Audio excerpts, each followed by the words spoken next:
Sonny Donnelly, IFL TV in association with Macklin's Gym Marbella. I'm here at Lansbury ABC today and I'm with none other than Darren Ammo Hamilton. Darren, what's happening? Good, man. Hey, why am I getting this is a second interview this week and I'm not even fighting anymore? What's going on? It's good. I don't know, man. Amazing. Maybe it's because your new tracksuit's coming out. Everyone wants to know about them. Yeah, the new tracksuit. Yeah. Ambition Fitness. Yeah, I've invested my time in Ambition Fitness. Look at the logo, sick. It's got my ring name that had an AMO. The idea behind it is we start off with the logo. The idea Bison. Bison is like a rare bull, or we call ourselves a rare brand. We do rare fitness products, bum toners, because I've got passion for the bum, female bums, and we're doing the first weighted sweatsuit, which we're aiming to for boxers to use. The idea behind that is that when you lose weight and you have resistance at the same time, you don't lose the muscle, you just lose the fat instead of losing the muscle. Thinking outside the box. Thinking outside the box. Yeah, do you know what I was thinking? I was thinking of doing something similar, having a name to do with outside the box, but that kind of thing's been done already. But you've put ammo in there and ambition. Ambition, yeah. I like it. It's a good idea. It's a good idea. Yeah, apart from this, what have you been doing for work-wise? Are you doing the personal training still? Personal training, like I mentioned before on the other interview, I had to go to college. I spent the last bit of my boxing money on a course, level 3 personal trainer, which is one of the hardest things I've done, apart from getting in the ring 5 days notice, was do this course. It's equivalent to 2 A-levels. I failed 4 times, then I passed on the last one. And can you actually believe, Spencer Fearon, how he used to motivate me before I went in the ring, or before he used the same way he motivated me in the ring? I could call Spencer, go, Spencer, give me some motivation, man. I need some help here, and he motivated me. So he taught me to say these magic words: I am blessed and highly favourable. I am financially blessed and highly favourable, and now I passed. I'm working in the big city gym. Big city gym. Making good money now. I don't have to bump the tube anymore. Bump the tube. I still bump the tube, don't worry about it. Yeah. I have to do it every now and again, especially DLR. You've got DLR. They can't trust me to tap out. Just don't do it. Yeah. Down here at Lansbury, I know you're working with some of the white collar fighters. Tell me a little bit about that. Bad Boy Promotions, like I always say before, we're the best doing this. I'm the matchmaker for the bad boy thing. Bad Boy Promotions. Basically, we call it the ultimate experience. We try and get people in who's never boxed before. My job is to make sure that they've never boxed before and match them up against someone who's a similar size and similar ability. They're obligated to just sell 20 tickets at the end of it, and it's free. And it's a formula that works. It works so well that other white collar people are doing the same kind of thing, trying to give away free training, trying to do charity. We were the first doing this, we're the best doing this, but yeah.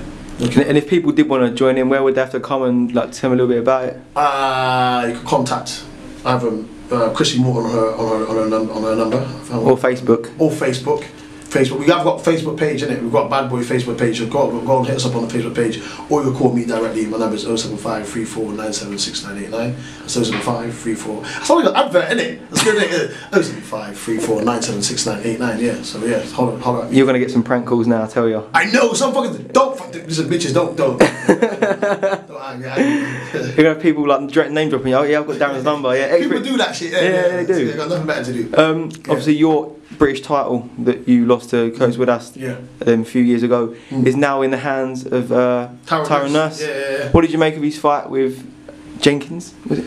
Do you know what? I didn't even watch it. Didn't even watch it. I mean, just at the moment, because I'm so focused on what I'm doing. Soon you're gonna see how much of a limelight whore I am. Soon I'm gonna come with something big, and everyone's gonna be turning their head and they're gonna be their jaws gonna drop. Like I said, anything I do, I'm going to be good at, and I'm going to try and do everything. So I haven't got time to watch these kind of things. But the Tyrone Nurse, Chris Jenkins fight was how I predicted it to be anyway. I thought Tyrone. Well, the first one was a draw. So first one was a draw, which I thought Tyrone Nurse won. I just thought it was a boring fight, to be honest. Without trying to sound negative, I really do think Tyrone Nurse did actually deserve to win. I think that. He's consistent, and he just kept trying, he kept losing, kept trying, he kept trying to get into that position, and I think that with perseverance, and I know that he worked damn hard. If you're looking at Fight Outfit, he came on stronger in the later rounds. like I said, I always thought that Chris Jenkins is a 3-round fighter, which he proved. You know, he won Pride fight as a 3-round fighter, and I think Tyrone has, yeah, he definitely deserved to win that. Do you know what I mean? But you know, I didn't watch the second one. I heard it was a boring fight. First fight was boring. What did, because people are wondering, because obviously no one really knows the situation, what happened with your boxing career? Because at one moment you was at the pinnacle, British champion, you lost it, and then it sort of just, you had a few fights and then you stopped. Why did you stop? That's madness, you know. I don't know. Like I said, how can I explain it? Yeah, it was just weird. It's just like. How was the best way to explain it? Okay, cool. Many fighters lose a British title fight and they get like they get re back up again, get re up, like, well, they get another chance. We could name many. James DeGale, what's the other one? The welterweight guy that lost to Peter Madonna. Why does my brain do that? I forget names. Other dude, he was quite good, the welterweight dude, and then he got another chance. Then he started fighting these European kind of guys, and he lost a European title fight, lost it by stoppage in 11th round. Someone's gonna say it on Facebook in a minute. Someone's gonna say the name on Facebook. Oh my god, he had 2 fights with Peter Madonna. What's his name? Where's he from? He's from Essex. Essex. No, anyway, he got second chance. You know, Kevin Mitchell lost. Obviously, it was a world title fight. Second chance, third chance. What's his name again? You're not good with names. Billy. Matchroom stable. The 2 fights in the Matchroom stable. Ricky Boylan. Ricky Burns. Do you know what I mean? But the point I'm trying to make is this. I think I must be the only person. Well, not the only person, because I don't want to go into history. I'm not good at history. I'm not Spencer Fearon. But I think I've seen many people lose British title fights. Mine was very close. Others were debatable. Some people got stopped in their British title fight or their world title fight, and they get another chance to get back on the scene. Was the boxer you were talking about Lee Purdy? Lee Purdy, that's it. Hey, you're the man. You should have that already in your head now. You're working with iPhone. Can I just say one thing about the iPhone thing? You know, I was one that put Sonny Donnelly on the iPhone thing. Oh, yes, you was. He used to roll me. You know, Sonny Donnelly, make a correction. I was one that bought in those trainers when he came to Raw Fight Club, not Spencer Fearon. And then yeah, we used to roll me. You know, my little brethren, like my little brother, came to the last fight in Hull. Hooked up, did his thing, spoke to Eddie Hearn and said, yeah, Eddie Hearn put me on. Then did some kind of work for Eddie Hearn, didn't it? I attempted to, and then I got onto Coogan, and then he's got onto Coogan. He's a networker. Now he's filming for iPhone, all through me. You know, between you and Joe Catchpole and Spencer Fearon, but it was your fight. Obviously, Joe brought me down the gym. Can't forget Joe. Yeah. You got to put Spencer Fearon's name in. But like I said, trust me, it was through me. Because if I wasn't fighting up there, you would not have got there. You would not be. I would not have gone to Hull. I don't just take random trips to Hull. That's what I make it to America. I create stuff. I'm the creator. Yeah. So people get their second chance. And I was my second chance. We and Eddie Hearn we was having that relationship on the phone, talking, saying, yeah, what's going to happen there? What's going to happen with this British title fight? Kurt Woodhouse going to fight again? Kurt Woodhouse was like, yeah, because then he got British title, and he thought that he was some businessman and thought he could fight. He didn't have another fight. That's how disconnected from boxing I am. He didn't. Kurt Woodhouse fought, he defended his title because he tried to fight for the Commonwealth title. Willie Lemon. Oh, Willie Lemon, yeah, sorry. And lost the British title fight, and I was lost in the mix. Basically, to cut long story short, I keep saying the same thing over and again, is that the only time I didn't get put on. The only time when Eddie Hearn answered the phone to me was when he needed me to fight Tyrone Nurse.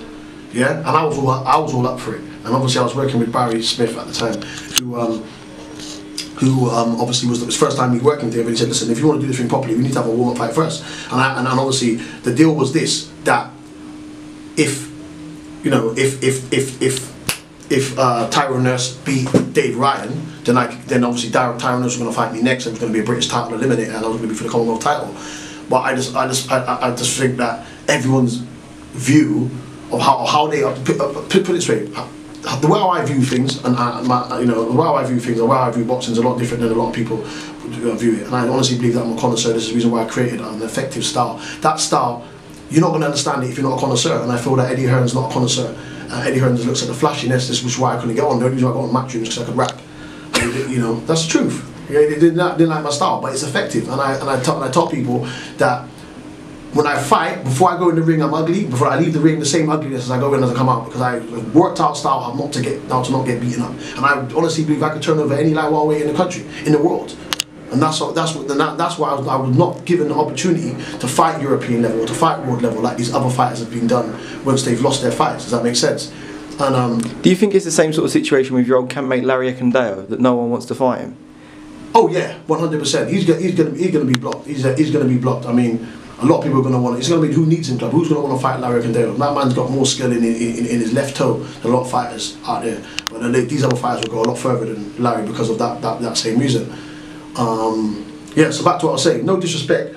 Like I said, from I heard that's how what Eddie Hearn was talking about with the Styles thing. It made me realise that he didn't understand boxing. And then when the decision was made on the fact of when Tyrone, it was like, well, when Tyrone beat Dave Ryan, I'm like, hey, what the fuck? Dave Ryan's gonna turn over Tyrone this, because Dave Ryan don't respect Styles, and I knew that was gonna happen. And then obviously when that happened, I beat Dave Ryan easily, comfortably, 10 rounds. I won every round comfortably, just because some people, my style is just so confusing to. Does that make sense? And he was one of them kind of people.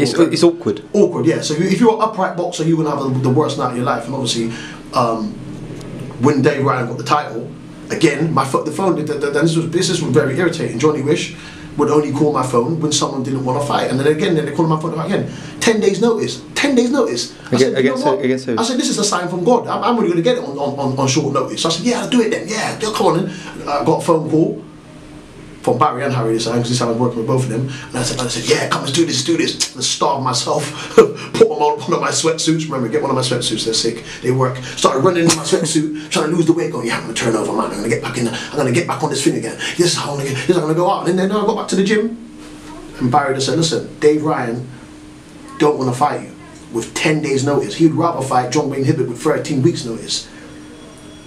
And that's I've got to ask you quickly while we're on the point of that. John Wayne Hibbert versus Tommy Martin on the weekend. Tommy Martin, I know obviously you worked with when you was down with Barry. How can you see that fight going? Oh, it's gonna be a good fight. I think. Do you know what I think though? Yeah, I honestly believe. It's hard. I honestly believe. Here's what I believe. I think it could go two ways. Yeah.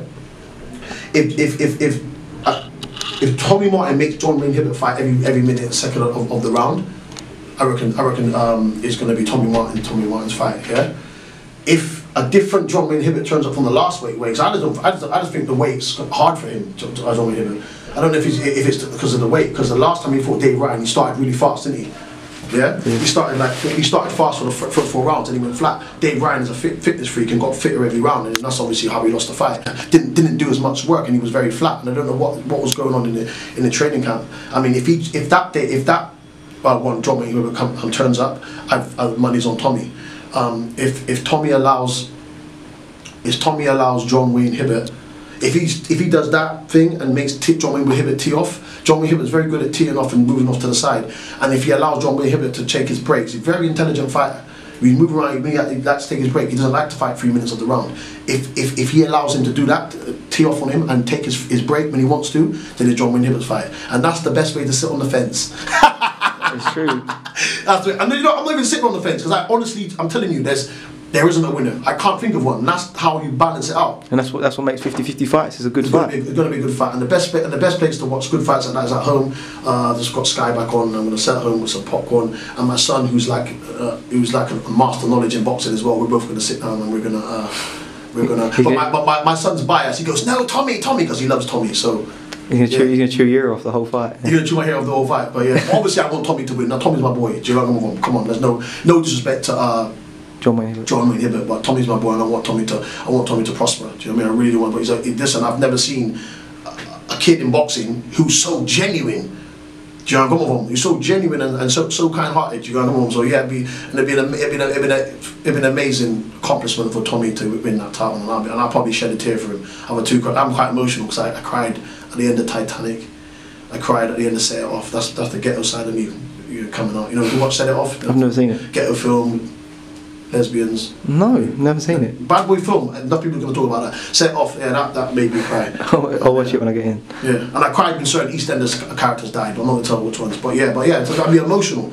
It'd be emotional to see Tommy win that. Do you know what I mean? It'd be emotional, and yeah, looking forward to it. All right then, mate. Well, I know you got a client outside. I've got a client outside. Working hard, baby. I'm not broke anymore. When I was British champion, I had to bump the tube and borrow money. Now I got my own money. Peace. I film for life. And don't forget, Oh yeah, don't forget my new tracksuits come out now. Ambition Fitness. I do the first weighted sweatsuits. Ambition's tracksuits. These are bad boy tracksuits. You need to get your tracksuits off me. They're nice. Holler at me on my Facebook page. Is Darren Hamilton. All right then. Well, Darren, enjoy your night and thank you very much for IFL TV.